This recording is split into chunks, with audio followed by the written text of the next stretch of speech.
It has been a big week for BC. Two more nation-building projects have been added to the federal fast-track list. The Silesums LNG and the North Coast Transmission Line. That brings the total to 4. Meanwhile, Surrey residents continue to express frustration with the extortion-related violence. They were speaking at our CBC Town Hall last night. So joining us now to discuss this and much more is BC's Premier, David Eby. A very good morning to you. Good morning to you, Gloria. So what's your take on the federal government announcements in northern BC yesterday? I mean, what more did you hope to hear? Well, this is a recognition, I think, that in British Columbia, we can get some big things done. And we're really delivering for the whole country. I mean, this is, as all of your listeners will know, a really critical time for our country. We're trying to reduce our dependence on the U.S. We're trying to build markets overseas. We're trying to create an economy where we can stand on our own 2 feet. And in British Columbia, we're doing an outsized amount of work to be able to deliver that for the whole country. The opportunities that are here that we're very proud of are opportunities that we can leverage to support the entire country's economy, and that's what we're doing. And so to see that recognition from the Prime Minister in the major projects list was very heartening, because it's a signal to the public service in Ottawa that when it comes to what they spend their time on, where they allocate resources to, all of those questions, it's on the major projects list. It's going to get done, and they're definitely priority projects for us as well. Still, it's a lot of eggs in the LNG basket, isn't it? Earlier this week, I spoke to SFU professor Andy Hira about the business case for this. In terms of its potential competitiveness, we're about 15 to 20 years behind competitors such as the US and Qatar, and we are farther away from the major markets in Asia and in Europe. In fact, pipeline gas is way cheaper than LNG, and there are local suppliers for China, from Russia, from Malaysia, from Myanmar, even from Kazakhstan. Okay, so that was Andy Hira from SFU. Premier, I mean, apart from the short-term economic gains, how confident are you that BC can be competitive in the global natural gas market? Well, I know and like Professor Hira, but he is completely wrong on this. I've been in Japan and Korea and Malaysia and meeting with the customers who are seeking to buy LNG from British Columbia. And what they explained to me is very simple. There's 2 things. One is we are the closest to them. It is a direct shot. They don't have to go through the Panama Canal. They don't have to spend additional days at sea. That matters very much in terms of LNG. But the second is that the LNG that's produced in British Columbia is the lowest carbon in the world.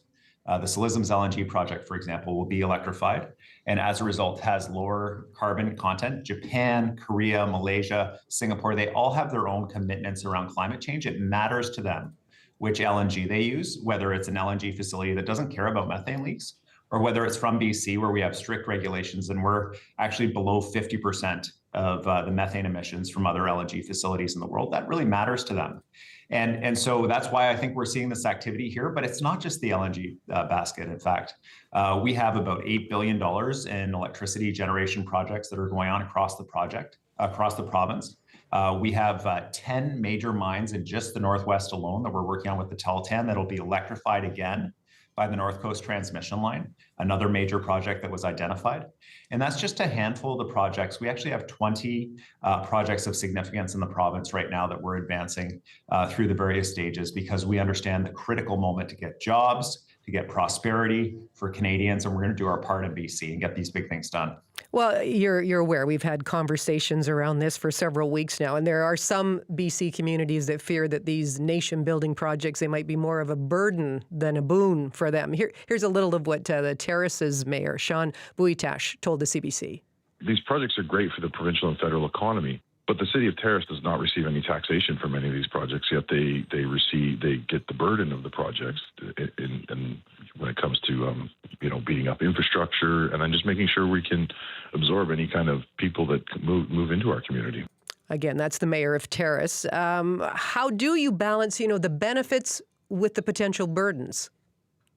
Yeah, Mayor Buitash is exactly right. We need to make sure that these communities in the Northwest and that are impacted by these projects, they see a lot of people coming in for construction, for example.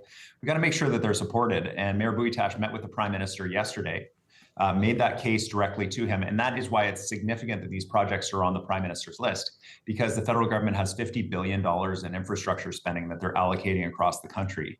Their recognition that these projects are going to have a disproportionate impact on BC communities means, well, it makes it easier for us to make the argument and easier for the federal government to prioritize allocating that money for sewers, that money for sidewalks and parks and community centers to these communities that are really doing a disproportionate lift for the whole country, helping create that prosperity and those jobs for Canadians, but also need to see some of that benefit as well. And it's the same with First Nations. You know, our conversations with the Tahltan in the Northwest, they're like, we need a pharmacy in our community. We need a road that services our community that's properly built.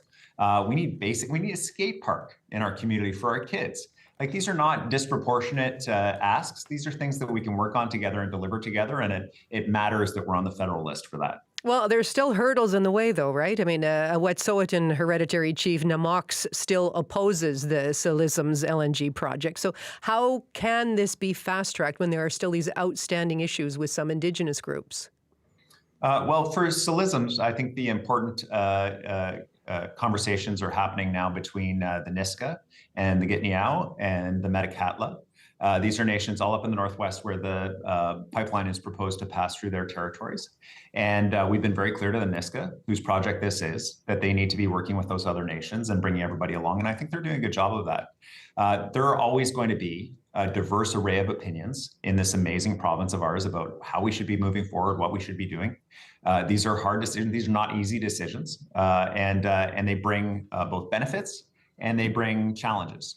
And so I believe firmly that we can bring together British Columbians of good faith to engage in conversations about how we move this forward, Indigenous and non-Indigenous alike. And I think at the end of the day, we'll come to a very good solution for British Columbians. And I think that the vast majority of people in this province recognize both the amazing blessing that we have being here, but also the obligation that that brings to us for the provinces and the places in this country that don't have those opportunities to really step up in this moment and support the rest of the country. You know, something else I wanted to address with you is a powerful and emotional town hall that the CBC held last night in Surrey, focused on the extortion-related violence that was first flagged 2 years ago. I'd just like you to listen to just one of the comments that we heard. My street has been shot up 3 times, 126A. 3 times our street has been shot up. What does the cops do? Come, they park a car in front, leave it there for a couple of weeks, and they're gone. My kids are scared, my family's scared, the whole neighborhood's scared. I'm just asking elected officials and even the police officers, what are we waiting for? We've had an innocent girl that was sleeping in her basement suite, got hit in the shoulder. The shooting on 32nd the other day that's been shot up twice, there's a guy working outside in the yard, he got hit in the cheek. Okay, the question there, what are we waiting for? There were a lot of comments from people in the audience yesterday about what took so long to take this issue so seriously.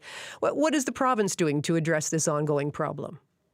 Yeah, Gloria, I mean, this is something that really cuts at the core of what people understand to be the basics of a decent life in our community. You need to feel safe at home. You feel safe in your community. If you're running a business, you need to be able to operate it and employ people and keep things moving.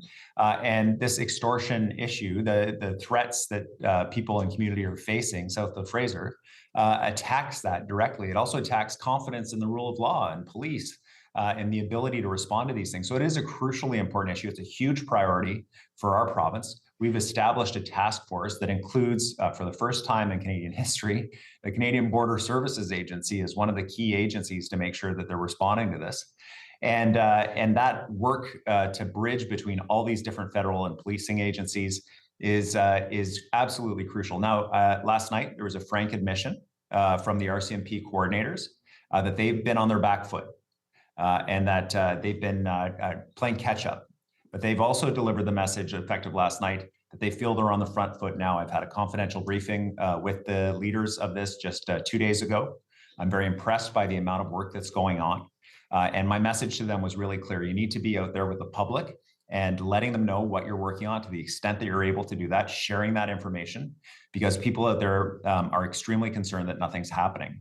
And so they need to be out there more often. So I was really glad to see them participating in the town hall. I'm grateful to CBC for hosting it. And I am hoping and expecting for regular information to the public, including arrests and, if necessary, deportations as we've seen already, to make sure that we're addressing this issue for the community. Now, you're in for a busy weekend, too. It's your party's convention coming up in Victoria, and your leadership is up for review. So, I mean, the last time you faced a leadership review, you got 93% support. What would you consider a win this time around?